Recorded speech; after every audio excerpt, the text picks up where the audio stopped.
Saudação. Carta de São Judas. Judas 1:1.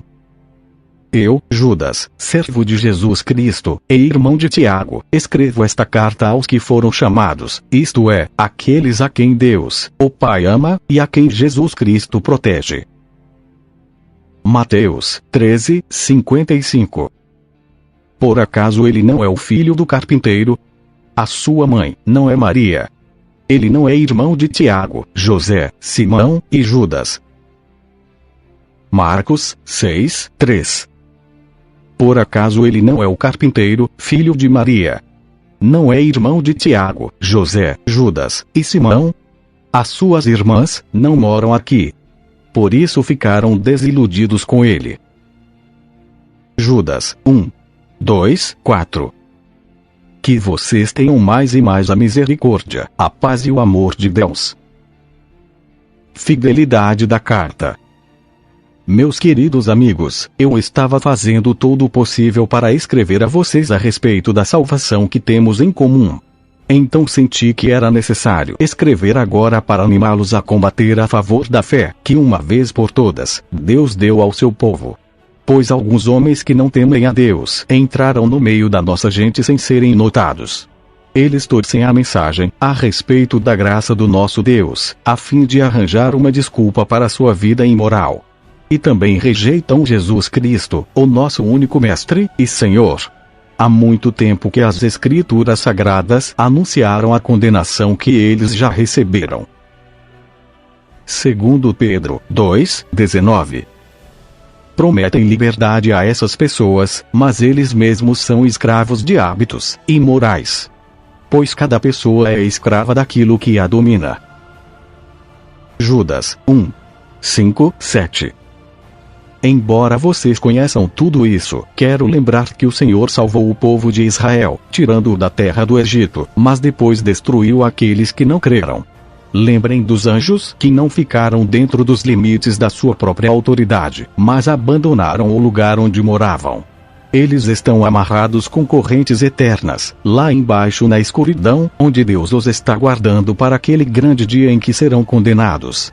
Lembrem dos moradores de Sodoma, de Gomorra e das cidades vizinhas, que agiram como aqueles anjos e cometeram imoralidades e pecados sexuais. Eles sofreram o castigo do fogo eterno, o que é um aviso claro para todos. Judas 1:4. Pois alguns homens que não temem a Deus entraram no meio da nossa gente sem serem notados. Eles torcem a mensagem a respeito da graça do nosso Deus a fim de arranjar uma desculpa para sua vida imoral. E também rejeitam Jesus Cristo, o nosso único Mestre e Senhor. Há muito tempo que as Escrituras Sagradas anunciaram a condenação que eles já receberam. Judas 1:8-9. Do mesmo modo esses homens têm visões que os fazem pecar contra o próprio corpo deles. Desprezam a autoridade de Deus e insultam os gloriosos seres celestiais. Nem mesmo o arcanjo Miguel fez isso. Na discussão que teve com o diabo para decidir quem ia ficar com o corpo de Moisés, Miguel não se atreveu a condenar o diabo com insultos, mas apenas disse: "Que o Senhor repreenda você." Deuteronômio 34:5. Assim Moisés, servo do Senhor Deus, morreu na terra de Moabe, conforme o Senhor tinha dito. Judas 1:10-11. Mas esses homens xingam aquilo que não entendem. E as coisas que eles conhecem por instinto, como os animais selvagens, são estas que os destroem. Ai deles! Seguem o mesmo caminho de Caim.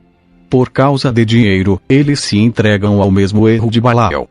E, como Corá se revoltou e foi destruído, eles também se revoltam, e serão destruídos. 2 Pedro 2:15-16. Andam perdidos porque se desviaram do caminho certo. Seguem o caminho de Balael, filho de Beor, que cobiçou o dinheiro que ia receber fazendo o mal e foi repreendido por causa do seu pecado. Pois uma jumenta falou com voz humana e acabou com as loucuras do profeta. Números 16:1-2. Corá, filho de Izar, do grupo de famílias levitas de Coate, teve o atrevimento de se revoltar contra Moisés. Ele se juntou com 3 homens da tribo de Ruben. 2 deles eram filhos de Eliabe, e se chamavam Datã e Abirão. O outro era On, filho de Pelete. E Corá também chamou mais 250 israelitas de fama, que eram líderes escolhidos pelo povo. Judas 1:12. Com as suas vergonhosas bebedeiras, eles são como manchas de sujeira nas refeições de amizade que vocês realizam. Eles cuidam somente de si mesmos. São como nuvens levadas pelo vento, que não trazem nenhuma chuva. São como árvores que, mesmo no outono, não produzem nenhuma fruta. São como árvores que foram arrancadas pela raiz e estão completamente mortas. 1 Coríntios 11:20-33. Quando vocês se reúnem, não é a ceia do Senhor que vocês comem. Pois, na hora de comer, cada um trata de tomar a sua própria refeição. E assim, enquanto uns ficam com fome, outros chegam até a ficar bêbados. Por acaso vocês não têm as suas próprias casas onde podem comer e beber? Ou será que preferem desprezar a igreja de Deus e envergonhar os que são pobres? O que é que vocês esperam que eu lhes diga? Querem que os elogie? É claro que não vou elogiá-los. Porque eu recebi do Senhor este ensinamento que passei para vocês. Que o Senhor Jesus, na noite em que foi traído, pegou o pão e deu graças a Deus. Depois partiu o pão e disse: Isto é o meu corpo, que é entregue em favor de vocês. Façam isto em memória de mim. Assim também, depois do jantar, ele pegou o cálice e disse: Este cálice é a nova aliança feita por Deus com o seu povo, aliança que é garantida pelo meu sangue. Cada vez que vocês beberem deste cálice, façam isso em memória de mim. De maneira que, cada vez que vocês comem deste pão e bebem deste cálice, estão anunciando a morte do Senhor, até que ele venha. Por isso aquele que comer do pão do Senhor, ou beber do seu cálice de modo que ofenda a honra do Senhor, estará pecando contra o corpo e o sangue do Senhor. Portanto, que cada um examine a sua consciência, e então coma do pão e beba do cálice. Pois, a pessoa que comer do pão ou beber do cálice sem reconhecer que se trata do corpo do Senhor, estará sendo julgada ao comer e beber para o seu próprio castigo. É por isso que muitos de vocês estão doentes e fracos, e alguns já morreram. Se examinássemos primeiro a nossa consciência, nós não seríamos julgados pelo Senhor. Mas somos julgados e castigados pelo Senhor, para não sermos condenados junto com o mundo. Portanto, meus irmãos, quando vocês se reunirem para a ceia do Senhor, esperem uns pelos outros. Judas 1:13-14. Eles são como as ondas bravas do mar, jogando para cima a espuma das suas ações vergonhosas. São como estrelas sem rumo, para as quais Deus reservou, para sempre, um lugar na mais profunda escuridão. Foi Enoque, da 7ª geração a partir de Adão, quem há muito tempo profetizou isto a respeito deles. Olhem! O Senhor virá com muitos milhares dos seus anjos. Gênesis 5:18-24. Jared tinha 162 anos quando seu filho Enoque nasceu. Depois disso, Jared viveu mais 800 anos. Ele foi pai de outros filhos e filhas, e morreu com 962 anos de idade. Quando Enoque tinha 65 anos, o seu filho Matusalém nasceu. Depois disso Enoque viveu em comunhão com Deus durante 300 anos, e foi pai de outros filhos e filhas. Enoque viveu 365 anos. Ele viveu sempre em comunhão com Deus, e um dia desapareceu, pois Deus o levou. Judas 1:15-20. Para julgar todos. Ele virá a fim de condenar todos os que não querem saber de Deus, por causa de todas as más ações que praticaram, e por causa de todas as palavras terríveis que esses pecadores incrédulos disseram contra Deus. Esses homens estão sempre resmungando e acusando os outros. Eles seguem os seus próprios maus desejos, vivem se gabando e bajulam os outros porque são interesseiros. Avisos e conselhos. Mas vocês, meus amigos, lembrem do que foi profetizado pelos apóstolos do nosso Senhor Jesus Cristo. Eles disseram a vocês: Quando chegarem os últimos tempos, aparecerão pessoas que vão zombar de vocês, pessoas que não querem saber de Deus e seguem os seus próprios desejos. São essas pessoas que causam divisões, pois são dominadas pelos seus desejos naturais e não têm o Espírito de Deus. Porém vocês, meus amigos, continuem a progredir na sua fé, que é a fé mais sagrada que existe. Orem guiados pelo Espírito Santo. 1 Coríntios 3. 9, 17. Porque nós somos companheiros de trabalho no serviço de Deus, e vocês são o terreno no qual Deus faz o seu trabalho. Vocês são também o edifício de Deus.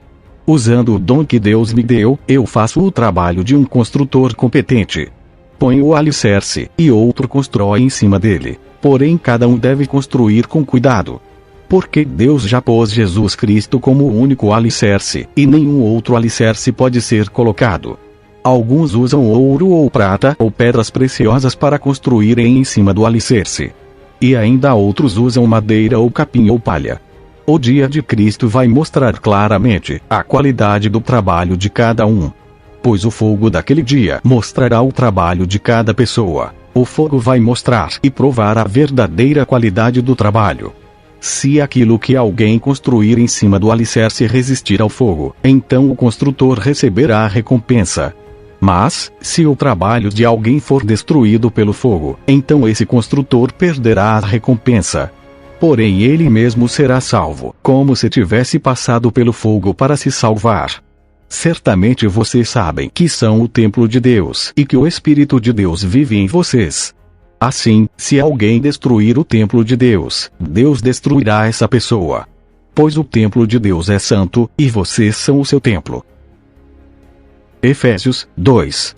20, 22. Vocês são como um edifício e estão construídos sobre o alicerce que os apóstolos e os profetas colocaram. E a pedra fundamental desse edifício é o próprio Cristo Jesus. Ele mantém o edifício todo bem firme, e faz com que cresça como um templo dedicado ao Senhor. Assim vocês também, unidos com Cristo, estão sendo construídos, junto com os outros, para se tornarem uma casa onde Deus vive, por meio do seu Espírito. Judas 1. 21, 23. E continuem vivendo no amor de Deus, esperando que o nosso Senhor Jesus Cristo, na sua misericórdia, dê a vocês a vida eterna. Tenham misericórdia dos que têm dúvidas. Salvem outros, tirando-os do fogo. E para com outros mostrem misericórdia com medo, odiando até as roupas deles, manchadas pelos seus desejos pecaminosos. Levítico 13. 47, 49. Quando aparecer mofo numa roupa feita de lã ou de linho, ou num tecido de linho ou de lã, ou num pedaço de couro, ou num objeto feito de couro, se a mancha for esverdeada, ou avermelhada, então é mofo, e deve ser mostrado ao sacerdote. Mateus 9, 20. Certa mulher, que fazia 12 anos que estava com uma hemorragia, veio por trás de Jesus e tocou na barra da capa dele. Lucas 8, 44. Ela foi por trás de Jesus e tocou na barra da capa dele, e logo o sangue parou de escorrer. Judas 1. 24, 25. Oração de louvor. Deus pode evitar que vocês caiam, e pode apresentá-los sem defeito e cheios de alegria na sua gloriosa presença. Por meio de Jesus Cristo, o nosso Senhor, louvemos o único Deus, o nosso Salvador, a quem pertencem a glória, a grandeza, o poder e a autoridade, desde todos os tempos, agora e para sempre. Amém. Amém.